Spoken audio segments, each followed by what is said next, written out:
recording? I think we're recording. Okay, well, hey, good morning. Thank you for joining me. My name is Manny, and this is Me, Myself, and My King, where self dies and the king begins, or well, self ends and the king begins. This is the test video. So, I'm just trying to get comfy with this, trying to see what I can do.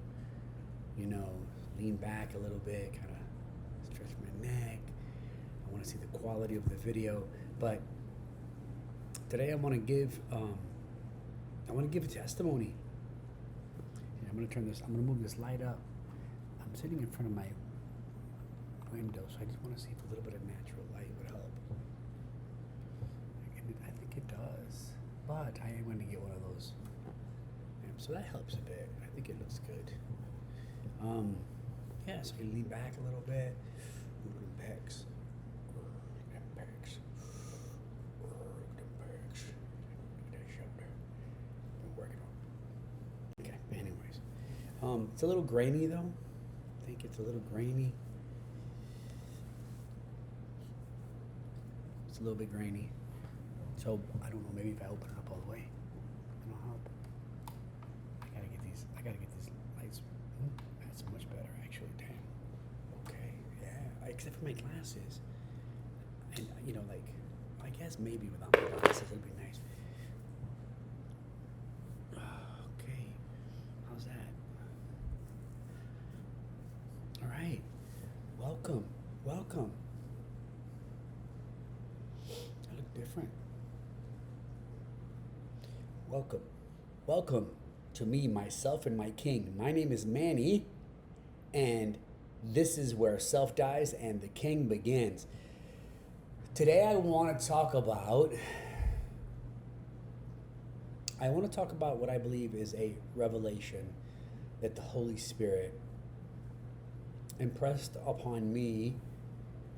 It was probably mid-October of last year. So remember when there was the entire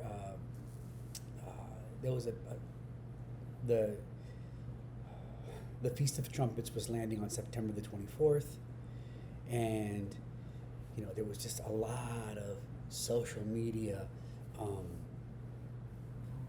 hype, that this was the one, that the Lord was coming, and we were gone. And so I have to admit I was deceived.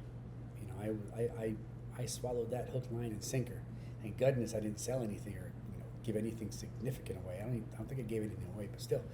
But I fell for it, hook, line, and sinker. I was deceived. And so anyways, shortly after that happened, a few weeks after, I was just praying and just asking for Christ, for guidance and for clarity and understanding as to why would he let so many people be deceived to that extent. Selfishly I'm thinking, why would you let me be deceived to that extent? I mean, Lord, come on, what's going on? And so anyways, doing, just through meditation and prayer and reading, I came across the parable of the 10 virgins.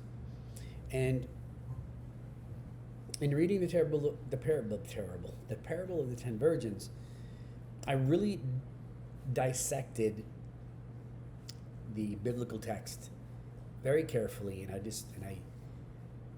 meditated and I prayed on the specific text, and I was just trying to understand, why would you leave? There are so many people that believe that the 5 virgins that were left behind, they all had oil because they all had the Holy Spirit, but the speculation is, why were they left behind? It wasn't because they were not saved, right? That's what they say. It wasn't because they weren't saved. It wasn't because they didn't have the Holy Spirit. It was because their oil was going out and they had to go buy some. And so I just prayed on it, and I just asked the Lord to kind of show me, to tell me, why. Father, help me understand, Lord. I want to understand. So I'm going to pause there because this is just a test run. Obviously, I like the way I look much better without my glasses. The lighting is much better. I definitely have to use my hands. because like sitting like this or like this is not gonna work. And I just talked. That was 5 minutes. I'm already 5 minutes into it, dude. So, but, oops, am I still recording? Okay. So now I'll put my glasses back on again.